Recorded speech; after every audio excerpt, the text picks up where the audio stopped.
Hello friends, हमारे भारत में अगर किसी बैंक से कोई कैश पैसा निकाला जाता है तो उस पर अंडर सेक्शन 194(n) के तहत एक इनकम टैक्स यानी TDS काटा जाता है।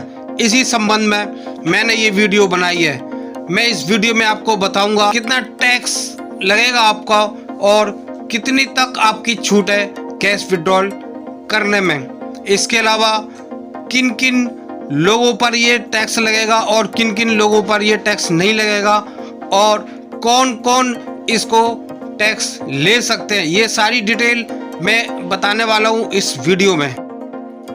आप मेरी वीडियो को देखते हैं या आप नए हैं और आपने अभी तक मेरे YouTube channel tax help with Farzand Ali को अभी तक सब्सक्राइब नहीं किया है तो प्लीज मेरे YouTube channel tax help with Farzand Ali को जरूर सब्सक्राइब कीजिएगा और आपको रेड कलर का इस तरह का सब्सक्राइब लिखा हुआ दिखाई देगा, वहां पर आपको क्लिक करना है। साथ में आप एक घंटी का निशान होगा, घंटी के निशान के ऊपर फिर आपको ऑल दिखाई देगा, आपको ऑल पर क्लिक करना है जिससे कि मैं जो भी वीडियो अपलोड करूं उसकी नोटिफिकेशन आपको मिले और आपको मेरी वीडियो सबसे पहले देखने को मिले। हेलो फ्रेंड्स, मैं फरजंद अली आज आपके लिए लेकर आया हूं एक नया वीडियो नए टॉपिक के साथ। इस वीडियो में मैं आपको बताऊंगा TDS ऑन टैक्स विड्रॉवल के बारे में, यानी जब भी बैंक से कैश निकाला जाएगा तो उस पर TDS कटेगा, यानी आपको टैक्स देना पड़ेगा। इसके रिगार्डिंग गवर्नमेंट ने टैक्स पेयर्स को दो हिस्सों में बांटा है। एक ऐसे टैक्स पेयर जिन्होंने अपनी पिछली 3 सालों में लगातार इनकम टैक्स की रिटर्न जमा की है।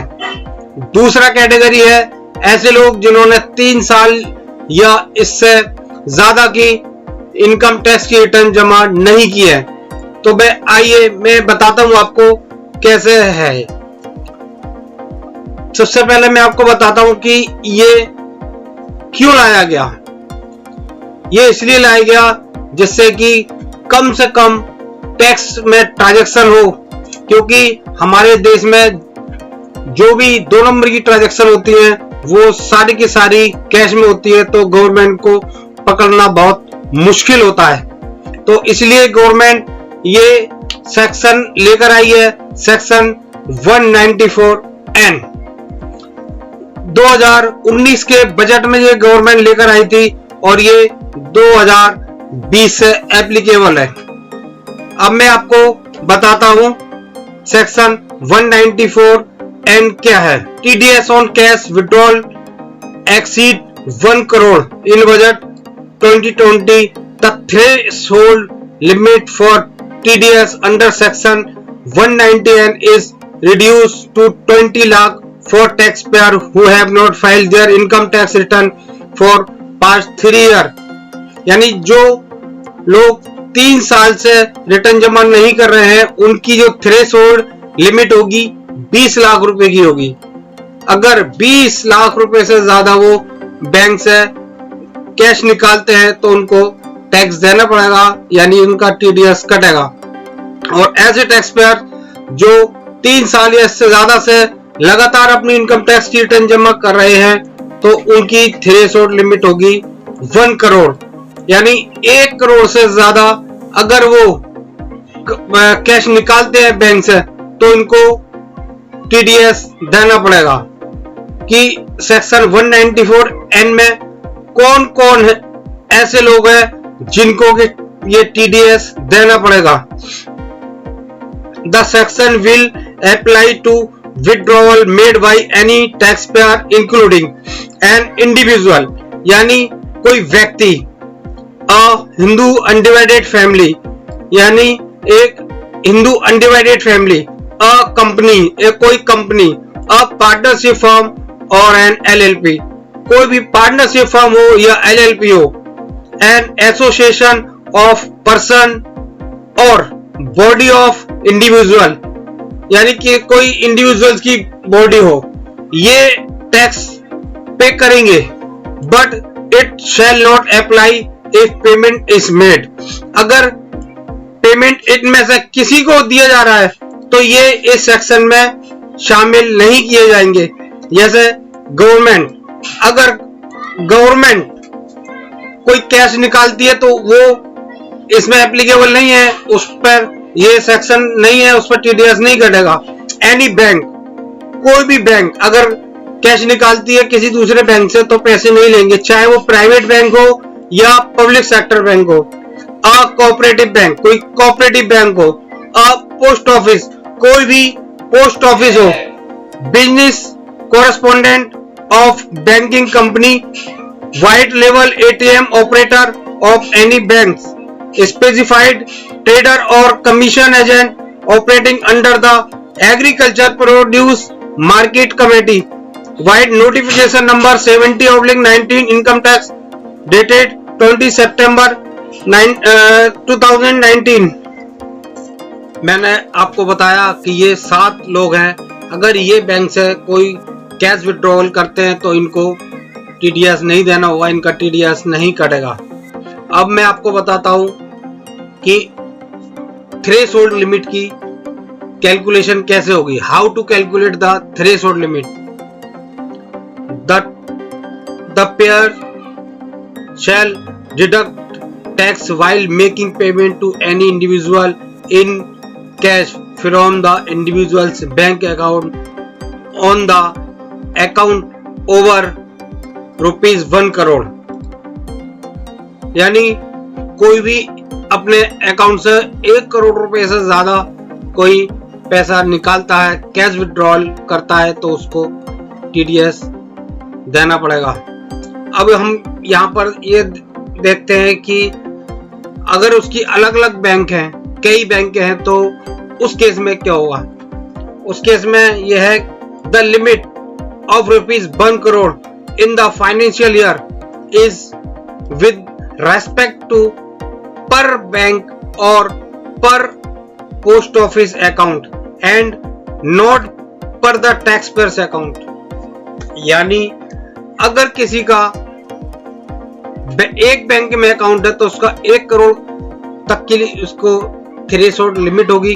अगर उसके 3 बैंकों में अकाउंट है तो हर बैंक का 1 करोड़ रुपए का उसको छूट होगी, यानी थ्रेशोल्ड लिमिट होगी। अगर 4 बैंकों में अकाउंट है तो 4 करोड़ रुपए तक वो अलग अलग बैंकों से निकाल सकता है। अगर एक बैंक में ही अगर 1 करोड़ से ज्यादा निकालेगा तो उसको टीडीएस देना पड़ेगा, यानी उसका टीडीएस वो बैंक काटेगा जिस बैंक से वो कैश निकाल रहा है। For example, if a person has 3 bank account with 3 different bank account, he can withdraw cash of ₹1 crore, 3 banks, 3 crore without any TDS। यानी जो मैंने अभी आपको बताया कि अगर 3 बैंकों में अकाउंट है तो वो 3 करोड़ रुपए तक निकाल सकता है, 1 करोड़ रुपए करके। अगर किसी एक में भी अगर 1 करोड़ से ज्यादा का वो निकालेगा तो उसको फिर टीडीएस देना पड़ेगा। In case the tax payer issue a bearer cheque, यानी अगर कोई किसी को बेयरर चेक देता है तो वो बेयरर चेक जो होगा वो कैश में ही माना जाएगा, कैश विड्रॉल में ही माना जाएगा। अब नेक्स्ट आपको मैं बताता हूं who will deduct tax under section 194N, यानी कौन टीडीएस डिडक्ट करेगा। The person making the cash payment will have to deduct TDS under section 194N। Here is the list of such person। ये list दी हुई है ऐसे person की जो TDS deduct करेंगे। एनी बैंक, कोई भी बैंक जिसमें प्राइवेट बैंक हो या पब्लिक सेक्टर बैंक की कोई भी बैंक हो। अ कोऑपरेटिव बैंक, कोई कोऑपरेटिव बैंक हो। अ पोस्ट ऑफिस, कोई भी पोस्ट ऑफिस हो, तो ये लोग टीडीएस काटेंगे। There are certain categories of persons to whom the provision of this section will not apply. They are listed below। जो मैंने अभी आपको बताया वही 7 लोग हैं जो कि इसमें नहीं आते, अगर वो पैसा निकालते हैं, कैश विड्रॉ करते हैं, फिर भी उनका टीडीएस नहीं कटेगा। अब मैं आपको बताता हूं rate of TDS under section 194N। तो रेट कितना लगेगा उनके विड्रॉवल पे? Tax payer will have to deduct TDS at the rate of 2% on cash payment withdrawals of more than 1 crore in a financial year under section 194N। यानी कोई भी व्यक्ति जो 1 करोड़ से ज्यादा अगर कैश विड्रॉल करता है तो उसको 2% के हिसाब से टीडीएस लगेगा। वो किस केस में? जब वो अपनी पिछले 3 साल से इनकम टैक्स की रिटर्न जमा कर रहा है। If a person withdrawal 99 lakh in aggregate in the financial year and next time an amount of ₹1,50,000 is withdrawn, the TDS liability is only on the exceed amount of 50,000। यानी कोई व्यक्ति 99 लाख रुपए एक बार निकालता है, फिर वो 1.5 लाख रुपए निकाल लेता है, तो उसमें कितना टीडीएस कटेगा? तो जाहिर सी बात है, ये 99 लाख रुपए उसने निकाल लिए, फिर 1.5 लाख रुपए और निकाल रहा है, तो उसका कितना बेटा? 1 करोड़ और 50,000। तो उसका टीडीएस कितना बैठेगा? उस पर टीडीएस लगेगा 50,000 रुपए पर। तो 50,000 रुपए का 2% कितना हुआ? 1,000 रुपए। तो उसका टीडीएस कितना कटेगा? 1,000 रुपए कटेगा 1,50,000 रुपए पर। If the individual receiving the money has not filed their income tax return for 3 years, अगर कोई व्यक्ति, मैंने बताया आपको कि 3 साल से इनकम टैक्स की रिटर्न जमा नहीं कर रहा, तो उसकी थ्रेशोल्ड लिमिट होगी 20 लाख रुपए की। तो उस पर कितना टैक्स कटेगा? उस पर कटेगा the TDS will be deducted at 2% on the cash payment withdrawal of more than 20 lakh रुपए। अगर वो 20 लाख से ऊपर जो भी निकालेगा उसका 2% लगेगा, लेकिन कब तक? 1 करोड़ रुपए तक। तो 1 करोड़ रुपए से जैसे ज्यादा निकालना शुरू करेगा तो उस पर फिर लगना शुरू हो जाएगा 5%। तो 1 करोड़ से ऊपर वाले पर लगेगा 5%। अब आपको क्या ध्यान रखना है इसमें? ये ध्यान देने वाली बात है, the recipient of cash can not furnish form number 15G और H to the bank and can not apply for a lower deduction certificate under section 197। तो अब मैं आपको ये बता दूं कि क्या है ये सेक्शन 197 में एक लोअर डिडक्शन या नील डिडक्शन का एक सर्टिफिकेट इश्यू किया जाता है टीडीएस डिपार्टमेंट की तरफ से, तो वो ये इसमें एप्लीकेबल नहीं होगा, और ना ही इसमें फॉर्म 15G और 15H होगा।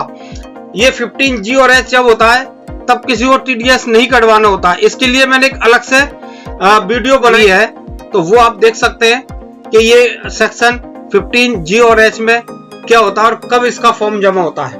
अब मैं आपको एग्जांपल देकर के बताता हूं। अगर कोई व्यक्ति 1 अप्रैल को 14 लाख रुपए निकालता है बैंक से, फिर वो 21 जुलाई को निकालता है 26 लाख रुपए, तो उस पर टीडीएस कितना बनेगा? तो हम क्या करेंगे, उसको जोड़ेंगे। 14 लाख पहले निकाल चुका है, फिर इसने निकाले 26 लाख रुपए, तो टोटल कितना हो गया? टोटल हो गया 40 लाख रुपए। और थ्रेशोल्ड लिमिट कितनी की है? 20 लाख रुपए की। तो उस पर टीडीएस कितना कटेगा? तो 40 लाख माइनस 20 लाख बचा 20 लाख। 20 लाख रुपए का 2% 40,000 रुपए, तो उसका टीडीएस कटेगा 40,000 रुपए का। फिर उसने निकाले 25 अगस्त को 35 लाख रुपए। तो अब क्या होगा, क्योंकि थ्रेशोल्ड लिमिट जो उसकी वो पूरी हो चुकी है, तो अब जितना भी वो निकालेगा उस पे सभी पर 2% का टीडीएस उसका कटता रहेगा 1 करोड़ रुपए तक। तो अब इसने 35 लाख रुपए निकाले, तो 35 लाख रुपए का 2% 70,000 रुपए का फिर टीडीएस कटेगा। अब उसने क्या किया, फिर 4 सितंबर को 35 लाख रुपए निकाल लिए, तो इसके जो 75 लाख तो पहले निकाल चुका था, अब इसने क्या किया 35 लाख और निकाल लिए। तो अब इसने टोटल कितने निकाल लिए? 1 करोड़ 10 लाख रुपए निकाल लिए। अच्छा, अब किस तरह से होगा? तो 1 करोड़ रुपए तक तो उसका 2% कटेगा, और 1 करोड़ से ऊपर 10 लाख रुपए में फिर ये 5% कट जाएगा, कटेगा। तो इस तरह से इसका अलग अलग होकर के टीडीएस कटेगा। उसका 25 लाख रुपए ऊपर जो कटेगा वो 2% कटेगा, यानी 50,000 रुपए। 1 करोड़ से ऊपर उसका हो गया 10 लाख रुपए, तो 10 लाख रुपए में कटेगा 5%, तो वो हो गया 50,000 रुपए। तो उसको टोटल जो टीडीएस उसका जो कटेगा वो 1 लाख रुपए कटेगा, अगर वो 35 लाख और विड्रॉल करता है। फ्रेंड्स, आई होप मेरा ये वीडियो आपको पसंद आया होगा। अगर आपको पसंद आया हो तो मेरी इस वीडियो को अपने रिलेटिव, अपने जानने वाले, अपने मित्रों को, फ्रेंड्स को, सभी को ज्यादा से ज्यादा शेयर कीजिएगा, जिससे कि इस वीडियो की नॉलेज उनको भी मिले और उनको इस चीज का बेनिफिट मिले। हेलो फ्रेंड्स, सब्सक्राइब कीजिए मेरे YouTube channel tax help with Farzand Ali को, साथ में बेल आइकन पर क्लिक कीजिए, जिससे कि मेरी वीडियो की नोटिफिकेशन आपको मिल सके और आपको मेरी वीडियो सबसे पहले देखने को मिले।